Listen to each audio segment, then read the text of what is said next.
Presiden FIFA dalam sebuah pidato di acara KTT G20 di Bali, ia pernah mengatakan kalau sepak bola adalah olahraga yang unik karena itu bisa menyatukan kita. Nah, hal tersebut menurutku ada benarnya juga karena ini pernah terjadi di negara kita di beberapa waktu terakhir.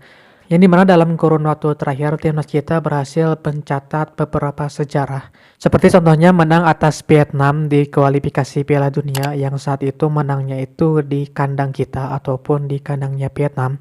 Dan juga selain itu masuk ke 16 besar di Piala AFC. Dan yang terbaru yang benar-benar kelihatan vibes-nya, yang benar-benar kelihatan euforianya yaitu pada saat di AFC U23. Jadi mana saat itu Indonesia berhasil masuk ke babak semifinal dan di saat momen semifinal itu banyak di antara kita yang nobar sampai penuh sekali dan itu bisa dikatakan sebagai bentuk dari persatuan kita karena sepak bola yang sudah menyatukan kita semua. Ya, ini terjadi pada saat beberapa waktu setelah Pilpres yang dimana pada saat itu banyak sekali hujatan yang terjadi di sosial media.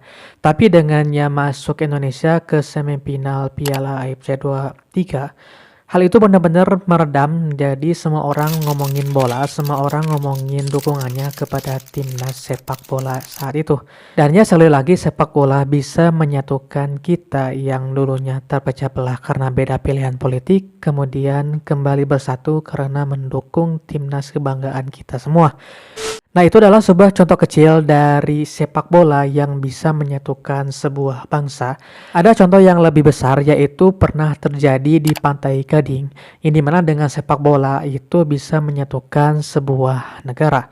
Dan untuk kasus Pantai Gading ini bisa dibilang ini sesuatu yang rumit, yang dimana yang terjadi itu di Pantai Gading sebuah konflik perang saudara, tapi itu bisa berakhir karena sepak bola. So, sebelum masuk ke ceritanya, jangan lupa untuk di-like terlebih dahulu dan jangan lupa untuk ditonton sampai akhir.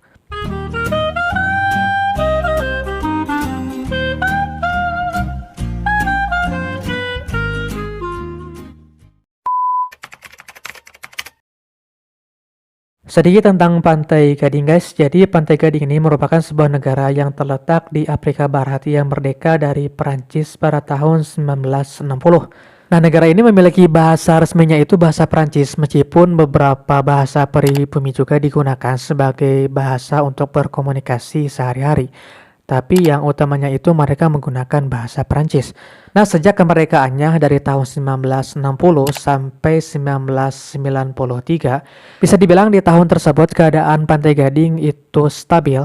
Tapi pada saat masuk tahun 1999 itu stabilitasnya mulai berkurang dan terus berkurang sampai pada akhirnya di tahun 2002 Pantai Gading mengalami sebuah konflik perang saudara.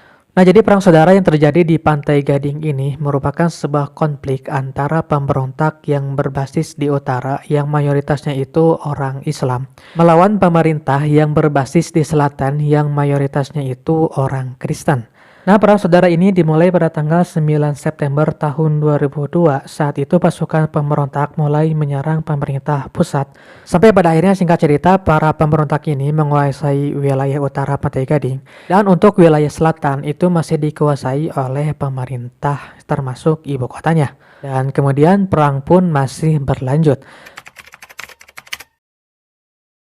Nah, di tahun 2006 dilaksanakan sebuah pesta olahraga sepak bola yang bergengsi yaitu FIFA World Cup atau Piala Dunia, yang dimana pada saat itu Jerman ditunjuk sebagai tuan rumah Piala Dunia 2006. Nah, di tahun sebelumnya atau di tahun 2005 diadakan sebuah pertandingan untuk kualifikasi Piala Dunia 2006 yaitu di grup 3 zona Afrika. Di saat itu Pantai Gading bersaing dengan Sudan, Kamerun, dan Mesir untuk mendapatkan tiket agar bisa lolos di Piala Dunia 2006.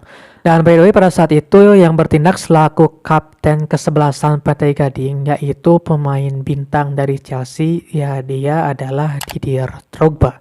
Ya mungkin kalian fans Chelsea tahu banget ya dengan Drogba ini. Nah, ada dua kandidat yang bisa dibilang cukup kuat untuk bisa mendapatkan tiket ke Piala Dunia 2006 yaitu Pantai Gading dan Kamerun. Kemudian di tanggal 8 Oktober tahun 2005, Pantai Gading berhasil mengalahkan Sudan dengan skor 3-1 dan di saat itu mereka tinggal menunggu pertandingan antara Kamerun melawan Mesir. Dan kalau misalkan Kamerun yang menang, maka Pantai Gading tidak akan lolos ke Piala Dunia 2006. Dan singkat cerita, ternyata pertandingan antara Kamerun melawan Mesir itu hasilnya seri 1-1. Dan dengan ini dipastikan Pantai Gading berhasil lolos menuju ke Piala Dunia 2006. Nah, keberhasilan ini merupakan yang pertama kali bagi Pantai Gading ikut serta dalam Piala Dunia, dan itu benar membuat euforia yang sangat besar di negaranya. Nah, pada saat penyambutan kesebelasan Pantai Gading saat itu benar-benar diadakan sebuah perayaan yang sangat besar saking bahagianya mereka masuk ke Piala Dunia. Tapi di saat perayaan yang sangat besar itu, Didier Drogba, sang kapten kesebelasan, dia menaruh perhatian terhadap kondisi negaranya yang saat itu lagi perang saudara. Nah, kemudian Drogba melakukan sebuah pidato atas kemenangannya dan lolosnya Pantai Gading menuju Piala Dunia. Dan di tengah-tengah dia berpidato, dia menyampaikan sebuah pesan-pesan yang sangat bisa dibilang merubah sejarah dari Pantai Gading. Nah, pada saat itu Drogba dalam pidatonya, dia menyampaikan pesan-pesan persatuan, yang dimana intinya dia ingin menghentikan perang saudara yang terjadi di Pantai Gading. Nah, sejak pidato Drogba itu bisa dibilang kondisi Pantai Gading agak mulai stabil. Nah, saat itu ketegangan antara kelompok pemberontak dengan kelompok pemerintah itu benar-benar mulai menurun. Ya, meskipun secara perang belum berakhir, tapi ya setidaknya mulai menurun. Nah, singkat cerita, mereka pun tampil di Piala Dunia. Mereka satu grup dengan Belanda, Serbia, Montenegro, dan juga Argentina.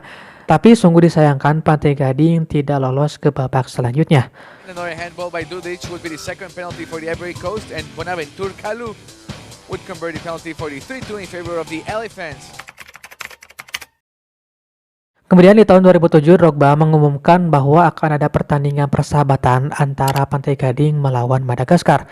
Dan pertandingan ini diadakan di stadion yang terletak di utara Pantai Gading yang notabene merupakan basis bagi para kelompok pemberontak.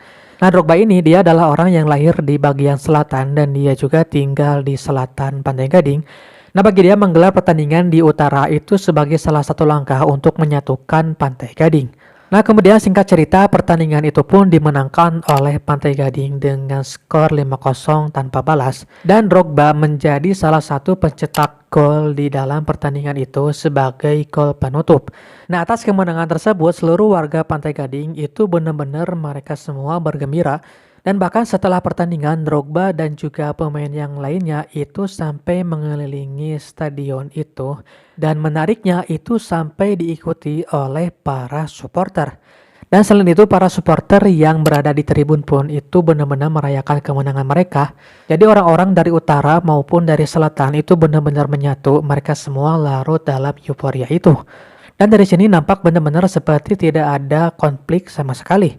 Nah, ada yang menarik kan pertandingan ini tuh dilaksanakan di utara yang merupakan basis para pemberontak. Nah, saat itu pasukan dari utara, pasukan pemberontak, dan juga pasukan dari selatan yang pro pemerintah itu bersatu sama-sama menjaga keamanan di stadion. Dan menariknya tidak ada satupun peluru yang keluar dari senjata mereka. Dan setelah momen tersebut, beberapa waktu kemudian di tahun 2007, perang saudara yang terjadi di Pantai Gading itu benar-benar berhenti. So guys, itulah cerita tentang bagaimana seorang Didier Drogba dengan sepak bola bisa menyatukan Pantai Gading yang saat itu sedang mengalami perang saudara. Dan mungkin mayoritas di antara kita mungkin akan paham tentang bagaimana yang terjadi di Pantai Gading saat itu, yang dimana sepak bola itu berhasil menyatukan sebuah negara. Dan kita semua berharap bahwa memang sepak bola ini bisa menyatukan kita semua, karena dalam sepak bola tidak ada perbedaan apapun, agama, ras, dan lain sebagainya. Jadi harapannya dengan sepak bola kita yang semakin berkembang menuju lebih baik, mudah-mudahan ya kita pun bisa menjadi lebih baik atau menjadi lebih bersatu untuk mendukung timnas kebanggaan kita. Jadi ya, dalam Indonesia ini kita jangan sampai hanya bisa disatukan oleh link-link film biru. Oke guys, segitu saja. Mungkin ada tambahan dari teman-teman atau mungkin ada koreksi tentang apa yang aku sampaikan di cerita itu. Jangan lupa untuk ketik di kolom komentar. Dan jangan lupa untuk support terus channel ini. Mudah-mudahan kita bisa berkembang menjadi lebih baik. Dan ya, segitu saja. Sampai jumpa di konten selanjutnya.